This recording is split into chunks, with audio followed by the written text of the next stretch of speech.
నమస్తే, నేను మధు. జగన్మోహన్ రెడ్డి భాషలో చెప్పాలంటే కేసీఆర్ ని ఎత్తైపోతున్నారా? ఎందుకంటే తాజాగా కేసీఆర్ కు సిట్ విచారణ కోసం నోటీసులు రావడం అయితే జరిగింది. అసలు ఏం జరగబోతుంది ఈ రోజు మనం తెలుసుకుందాం. ప్రస్తుతం మనతో పాటు ఉన్నారు సీనియర్ జర్నలిస్ట్ సిఎస్ రావు గారు. వారిని అడిగి మరిన్ని విషయాలను తెలుసుకుందాం. నమస్కారం సార్. సార్, సిట్ విచారణ కోసం కేసీఆర్ గారికి నోటీసులు ఇచ్చినట్టు తెలుస్తుంది. అసలు ఏం జరుగుతుంది సార్? కొద్దిసేపటి క్రితమే ఫామ్ హౌస్ లో ఉన్నటువంటి కేసీఆర్ గారికి తెలంగాణ సిట్ నోటీసులు ఇచ్చినట్టు తెలుస్తుంది. ఏ కేసులో ఇచ్చారు అని అంటే ఫోన్ ట్యాపింగ్ కేసులో ఇచ్చారు. సిఆర్పిసి 160 ప్రకారము ఆయనకు నోటీసులు ఇచ్చారని చెప్పి చెప్తున్నారు. మొత్తం న్యూస్ కూడా బయటకు వచ్చింది. ఎక్కువ టైం ఇవ్వాలి, తెల్లారితే ఆయన విచారణకు హాజరు కావాలి. జూబ్లీ హిల్స్ పోలీస్ స్టేషన్లోకి వచ్చి విచారణకు హాజరు కమ్మని చెప్పి ఆ నోటీసుల్లో పొందుపరిచినటువంటి అంశం. పంజాగుట్ట పోలీస్ స్టేషన్లో కేసు నమోదైంది, ఫోన్ ట్యాపింగ్కి సంబంధించినటువంటి కేసు. దాని మీద ఇప్పటికే అనేక మందిని విచారించారు, కొన్ని వందల మందిని విచారించారు. అమెరికా నుంచి తెలంగాణ వరకు కేసు విచారణ జరిగింది.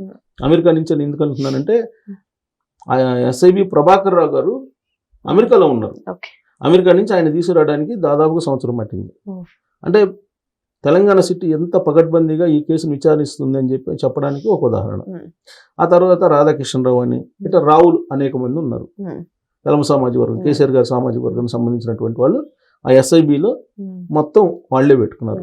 ఫోన్ ట్యాపింగ్ చెప్పారు. ఫోన్ ట్యాపింగ్ ఎంతమంది చేశారు? కొన్ని వేల మంది ఫోన్ ట్యాప్ చేశారు. హీరోయిన్లు చేశారు, పారిశ్రామికవేత్తలు చేశారు, ఇండస్ట్రియలిస్టులు చేశారు, ఎవరిని వదలలేదు. జడ్జిలు చేశారు, మీడియా వాళ్ళని చేశారు, జర్నలిస్టులు అనేక మంది చేశారు, ఎవరిని వదలలేదు.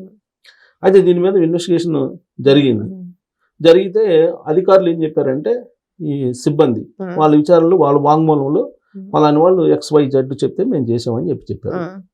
సో దానికి ఆధారాలని సేకరించేటువంటి క్రమంలో సిట్ హరీష్ రావు గారిని పిలిచి విచారించింది, కేటీఆర్ గారిని పిలిచి విచారించింది, తాజాగా సంతోష్ రావు గారిని కూడా పిలిచి విచారించింది. వాళ్ళు ఇచ్చినటువంటి వాంగ్మూలం, అలాగే గతంలో అధికారులు ఇచ్చినటువంటి సమాచారం ఏదైతే ఉందో సమాచారం కానీ వాంగ్మూలం కానీ వీటన్నిటినీ దగ్గర పెట్టుకొని విత్ ఎవిడెన్సెస్ ఇప్పుడు కేసీఆర్ గారిని విచారణకు రమ్మని చెప్పి పిలిచారు. అంటే ఇంత దూరం వచ్చిన తర్వాత కేసీఆర్ గారిని వదిలిపెడతారా? ఇది చాలా ప్రమాదకరమైనటువంటి కేసు. నేను మొదటి నుంచి చెప్తున్నాను, కాళేశ్వరం కేసు ఒక ఎత్తు, ఫార్ములా ఈదేస్ది మనీ లాండరింగ్ జరిగింది అనేది అదొక రకమైనటువంటి కేసు. వీటన్నిటికంటే అత్యంత ప్రమాదకరం ఇండియన్ పీనల్ కోడ్ లేదంటే ఇండియన్ చట్టంలో ఉండేటువంటి telegraphic act. Indian telegraphic act అనేది చాలా బలమైనటువంటి యాక్ట్. అది దాన్ని ధిక్కరిస్తే జీవితం మొత్తం జైల్లో ఉండాల్సిన పరిస్థితి. అంత పవర్ఫుల్ చట్టం అది. ఆ చట్టాన్ని కనుక ఇంప్లిమెంట్ చేస్తే టోటల్గా కేసీఆర్ గారి ఫ్యామిలీ రేవంత్ రెడ్డి గారు చెప్తున్నట్టు సంచలగూడ జైల్లోనే సరిపోతుంది. ఆయన ప్రతిపక్షంలో ఉన్నప్పుడు రేవంత్ రెడ్డి గారు చెప్పేవాళ్ళు, ఆయన PCC అధ్యక్షుడిగా ఉన్నప్పుడు, నేను అధికారంలో రాగానే తీసుకెళ్లి సంచలగూడ జైలు అందరినీ డబుల్ బెడ్రూమ్ హౌస్ కట్టేసి మొత్తాన్ని అక్కడ పెడతాను, అన్ని తప్పులు చేశారు వాళ్ళు అని చెప్పి ఆయన చెప్పేవాళ్ళు. నిజంగా కూడా ఇప్పుడు ఈ టెలిగ్రాఫిక్ యాక్ట్ కింద కనుక విచారించి మొత్తం ఆల్రెడీ విచారించారు కదా, ఎవిడెన్స్లన్నీ వాళ్ళు రాబట్టారు కదా, అవన్నీ బేస్ చేసుకుని కనుక ఇప్పుడు కేసీఆర్ అరెస్ట్ చేయాలనుకుంటే అరెస్ట్ చేయొచ్చు, ఇమీడియట్ అరెస్ట్ చేయొచ్చు. ఎవిడెన్సెస్ ఉన్నాయి కదా, అరెస్ట్ చెయ్యరు అనేది అనడానికి లేదు. మనం నాకు కూడా ఎందుకో డౌట్ వస్తుంది సార్, అరెస్ట్ చెయ్యరేమో అని. ఇప్పుడు ఉన్నటువంటి పరిస్థితుల దృష్ట్యా జనరల్గా మనకు తెలుసు అరెస్ట్ చేయరని, ఎందుకంటే రాజకీయంగా ఉండేటువంటి కంపల్షన్స్ కొన్ని ఉంటాయి.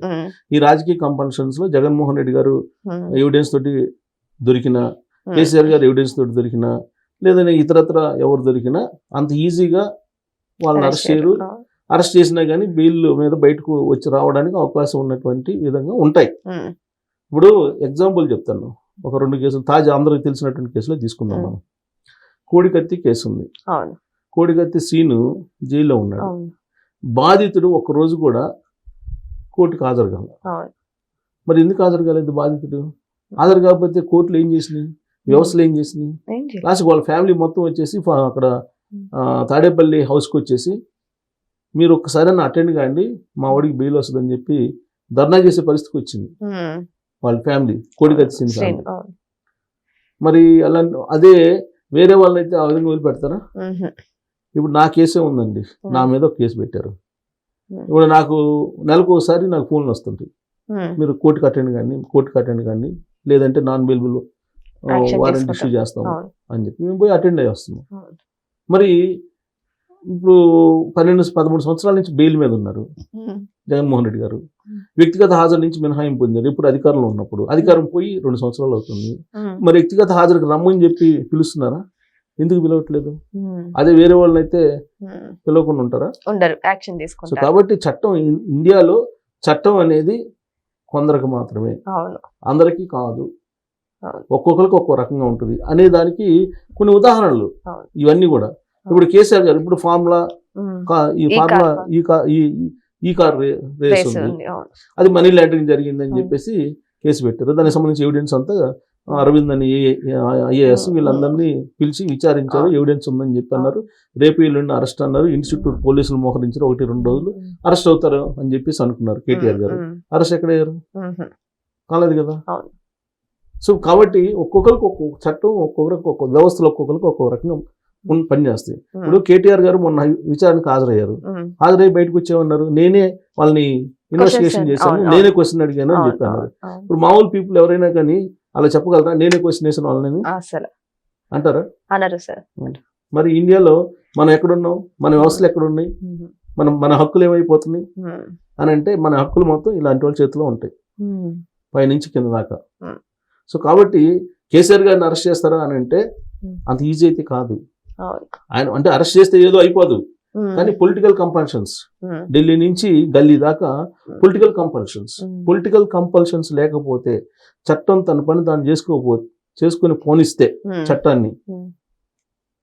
దాదాపుగా ఈ అవినీతి కోర్లు ఉండరు. అవును.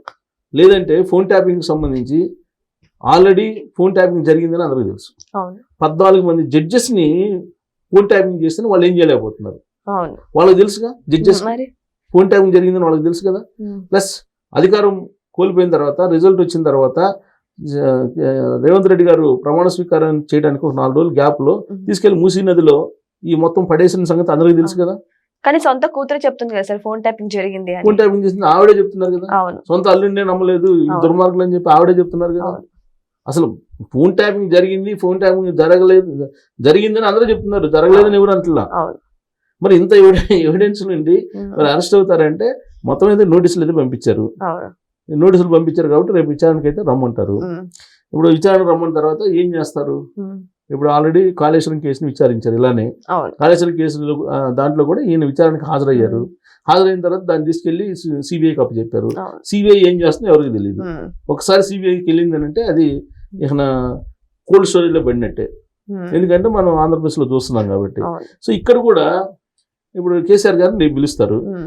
ఒక మొత్తం కేసు అంతా ఒక ఒపీనియన్ తీసుకొస్తారు. ఉమ్. దీన్ని మళ్ళీ అసెంబ్లీలో పెడతారు. అసెంబ్లీలో పెట్టి మళ్ళీ ఆ సిబిఐకి ఈ కేసును కూడా చెప్పినా ఆశ్చర్యపోతుంది. అదే చేస్తారు, ఆల్మోస్ట్ అదే చేస్తారు. సో వన్స్ సిబిఐకి వెళ్ళిపోయిందంటే అది కోల్డ్ స్టోరేజ్లో ఉంటుంది.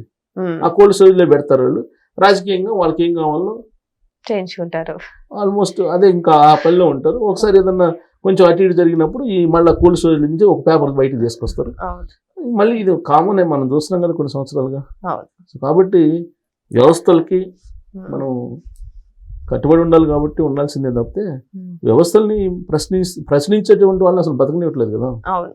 నిజమే. సో కాబట్టి ఏం జరుగుతుంది కేసీఆర్ గారి కేసులో అంటే అద్భుతాలు ఏమి జరగవు. ఉమ్. కాకపోతే మీడియాలో మనకి అద్భుతం జరుగుతున్నట్టు కనిపిస్తుంది అంతే. సో ఏదేమైనా సరే సిట్ విచారణకి కేసీఆర్ గారికి నోటిఫికేషన్ అయితే రావడం జరిగింది. మరి రేపే సిట్ విచారణ కూడా ప్రారంభం కాబోతుంది. మరి సిట్ విచారణ అనంతరం అక్కడ ఏం క్వశ్చన్స్ అడిగారు, అసలు బయటకు వచ్చిన తర్వాత కేసీఆర్ గారి పరిస్థితి ఏంటి, మనం వెయిట్ చేసి చూడాల్సిందే. Thank you so much. Thank you.